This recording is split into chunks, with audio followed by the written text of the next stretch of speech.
So I'm here today to talk to you about wedding beauty and makeup tips. And little disclaimer out there, first of all, I am not getting married, I am not even engaged, but I've had a lot of messages recently from viewers who are getting married soon and who want to do their own makeup or who are having their makeup professionally done and want to just know kind of my thoughts on the kind of prep and what you should look out for and things like that.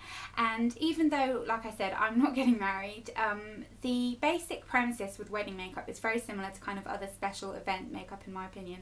So it's similar to kind of prom makeup or red carpet makeup, because you know so many of us go to such glamorous red carpet events, but it's essentially the same idea, and that is something that I think a lot of us really don't think about the entire package when it comes to that type of look. So I'm going to share with you my kind of tips and things I think you should look out for, and I know it's kind of wedding season now, so I thought this video could be quite helpful for some of you. So the first thing I want to talk about is kind of wedding preparation. So, you know, I think probably 6 months before, if you're cutting it a bit fine, then kind of any time before, but you really want to make sure all your beauty issues are tackled before you want to get married. So really start taking care of everything. You know, if you don't have a great skincare routine and you just use face wipes and a bit of moisturiser, get into a good routine. Start using products that are kind of going to target whatever your problems are, and really start taking care of your body. Use a body scrub a couple of times a week, a nice hydrating moisturiser. You want everything to be in its absolute best condition. Hair, same thing. Amp up the kind of care that you're doing. Use some hair masks kind of a couple of times a week, and just really take care of everything so you're looking your absolute best when the day comes. Because I always say it's kind of like when you're painting a wall. You know, you can put beautiful paint on a kind of cracked, slightly damaged wall. The paint will still look nice, but you can see the kind of damage that's already done. If you do it on a wall that's kind of been primed and everything's perfect, it looks that much better, and that's kind of how I feel about it. So any beauty issues that you've got, try and tackle them, whether it's dryness, acne, dullness, lines, anything like that. Try and tackle that before so you feel your absolute best. The second thing when it comes to actually doing your wedding makeup, whether you're doing it yourself or you're having it done, I personally think that it's really important that your wedding makeup be three things: timeless, long lasting, and natural looking. And I say natural looking in kind of with a pinch of salt, because what that essentially means is natural looking for me could be one thing and natural looking for someone else could be a completely different thing. But you want to still look like you. You don't want to kind of make yourself look completely different. So if you're someone, for example, who always does a really kind of sexy feline flick and always wears a red lip, and then suddenly you've kind of got a really glam smoky eye, yes, it's nice to change it up, but when you look at those photos you might not necessarily see yourself in them, and I think that's important. I think you want to still look like yourself at your most beautiful. And the same goes for if you're someone that doesn't wear makeup and then suddenly you're completely dolled up in a way that kind of isn't what you would normally do. That's also kind of, you won't feel like yourself. And I'm not saying that kind of just do your everyday makeup routine, because obviously that's not what it's about, but you want to consider how this makeup is going to look in 20-30 years time. You know, if you look at pictures of a prime example, if you look at photos of Princess Diana, for example, her wedding dress and the makeup and everything was very much of that time, and if you look at it now it looks fairly dated. Whereas if you look at the makeup and the dress of someone like Grace Kelly and the hair, which was a really long time ago, it's classic, it's elegant, it still could be now. That's just kind of my opinion on that matter. You know, if you want to kind of do something more trendy and a little bit more crazy, that's totally up to you, but I do think you want to consider how it's going to look in years to come. And the other thing that's kind of really important is to think about the kind of colour scheme that you're going with. So a lot of brides who don't tend to wear very much makeup tend to go for a very nude palette, and while that works really nicely in day-to-day life, when you're wearing white can really wash you out, and it can look really stark.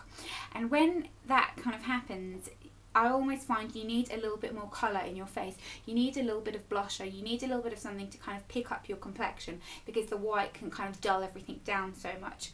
If you're someone who's also very pale, wearing white can be a little bit tricky because it can wash you out and you can kind of look a uniform colour.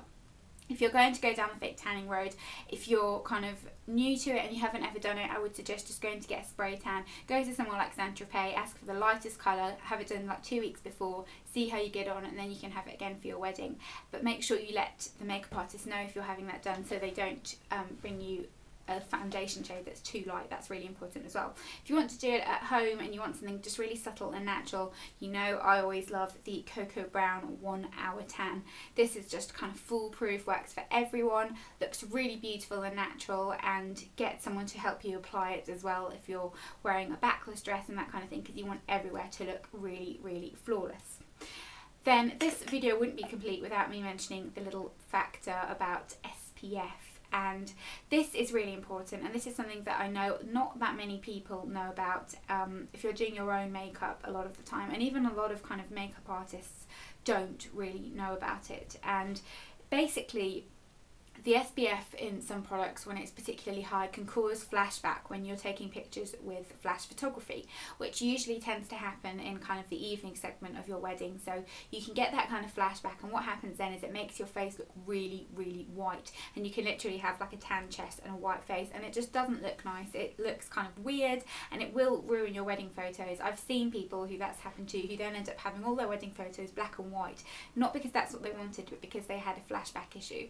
So the main thing you want to kind of watch when it comes to that is your foundation. Make sure your foundation and whatever primer, moisturiser you're using, or the makeup artist is using, doesn't contain an SPF. A great foundation option, I would personally say, and probably what I would use, would be the NARS Sheer Glow, because it doesn't contain any SPF and it photographs beautifully. Really, really recommend this. It's just a great foundation for photography, and it looks really beautiful and kind of luminous on the skin. Then when it comes to waterproof, this is another kind of obvious choice, but waterproof mascara, waterproof liner if you're going to get a little bit teary, and it just helps your makeup stay on better. And you want to really make sure your makeup's going to stay on, so do invest in a primer, and do wear a little bit more makeup than you normally would, even if you're someone who doesn't tend to wear makeup, because in photographs it looks better, and you don't want to go crazy overboard obviously, because you're going to be seen in real life as well, but still you want to kind of make sure that in photographs it looks nice. The other thing is you want to really make sure that the makeup is well blended. I have seen this so many times where you kind of have a little bit of a tide line, or it's just not kind of completely even, and that's the most important thing. You want everything to look really flawless and really even. And there's a really famous quote by Estee Lauder that says that every bride is beautiful on her wedding day because she takes the time to be her most beautiful, and that's true. You've got the time to work on this. You need everything to be perfect, so really, really watch out for things like that. And I would also recommend kind of thinking about body finisher products. So what that means is if you're wearing a dress that's maybe strapless, backless, your arms out, that kind of thing, anything like that, think about the skin on your body as well. Don't just whack on a little bit of moisturiser and then put your dress on. You want everything to look really glowing and beautiful and look amazing in photos. So 2 products that really would help for that, in my opinion. This is the Body Shop Body Butter. These just leave a gorgeous sheen on the skin, so it will make everything look kind of slightly luminous and JLo-esque. Really, really recommend these. And if you want to add a little bit of a shimmer or something like that on your collarbones and on your shoulders and that kind of thing, do make sure you do this in a way that it's not going to come off on your dress. So don't put it on the inner part of your arms or anything like that, so it doesn't accidentally rub off on your dress, because that would be disastrous. But something like the Clarins After Sun Shimmer Oil. It's just a kind of light oil, and it's got a sheen to it, and it looks beautiful on the skin. So something like that would be really, really great. Then in terms of lip products, that's another thing I wanted to talk to you about. I think it's kind of good to avoid lip shades that are too nude, so that kind of very washed out, muted down lip, because when you're wearing white and you're having your photos taken, it can just end up looking like you have no lips, and it can kind of wash everything out. I think a kind of rosier tone, a brownie rosy tone, a peachy rosy tone, something like that, if you want a nude lip, works really, really nicely, and just gives a bit more life to the face rather than just having a very muted lip, because it can make your face look a little bit of a blank canvas in photos, and you always want to think about what everything's going to look like in photos. Also, false lashes. I know a lot of people like to wear false lashes on their wedding day. I do find it kind of odd when people who don't ever wear them normally suddenly wear a full set of lashes and it kind of doesn't look like them, which is why I recommend using a nice natural set of false lashes. And don't feel like you have to wear false lashes either if you don't want to. Good mascara can do the job just fine. Today I'm wearing the Eyelaw, what are these, the 190 set, and I actually cut them so they were just corner lashes because I think they look the most natural, but you can kind of see here they just look really pretty and fluttery and natural. You don't want anything that's kind of too heavy and too bulky because you'll also feel them on your eyes and it won't be very comfortable. When it comes to your lips as well, I think it's important to try and avoid glossy and kind of sheer juicy type of shades because they can come off easily and you're kind of kissing people and all that type of thing, and a matte lip just tends to work better. A comfortable matte product is really lovely, so MAC do some great ones, Revlon do some great ones. I think that would work better because it's just a little bit more comfortable on the lips and it won't come off when you're kind of greeting people and, you know, like kissing the groom or anything like that. A glossy lip's not the most practical thing for a wedding, even though it does look pretty. Then in terms of fragrance, I think it's really nice to have a new fragrance on your wedding day to remind you of that. It'll forever remind you of that because I do think that fragrance kind of has that quality to it that it can remind you of things. I would recommend Jo Malone. I know that's a cliche. I just think they're really lovely and it's a really pretty kind of nice way to treat yourself. One great option is the Earl Grey and Cucumber. That's a really lovely fresh one. And if you don't want to go for Jo Malone, then C by Chloe I think is a really lovely wedding day fragrance. It's very pretty and fresh and floral and something that I think would just work really well with that type of thing. Then in terms of nails, this is something that I think a lot of people don't think about, and it's important to think about all your kind of finishing touches. So nail shades. I know a lot of people like to kind of have a French manicure or false nails or that kind of thing. I'm kind of with Sally Hughes on the matter where I don't like French manicures on false nails. I think they just look really false. But if you like that, that's a great option. But don't be scared to wear colour on your nails on your wedding day. I think red nails look beautiful in photographs, and if you're having kind of red flowers or anything like that, maybe if it's a winter wedding around Christmas time or something like that, it looks amazing. And do try and think about the colour palette of your wedding and kind of match it to the colour palette of your makeup as well. So if you've got like a red colour palette or maybe like a pink colour palette or a white colour palette. A white colour palette is probably what I would do. I'm really boring with that kind of thing and I like everything to be really classic and kind of elegant. But if you have kind of a colour theme, then try and kind of mirror that with your makeup. So go for kind of a pinkier tone and that kind of thing in the skin and just kind of match everything. But a great nail option that I would recommend is this one by Essie. And it's just a kind of really pretty, makes your nails look elegant and clean, and it will look lovely in the pictures, you know, with your ring and your flowers and everything like that. And it's Essie's Spaghetti Straps. This is a great wedding colour, a really, really lovely one.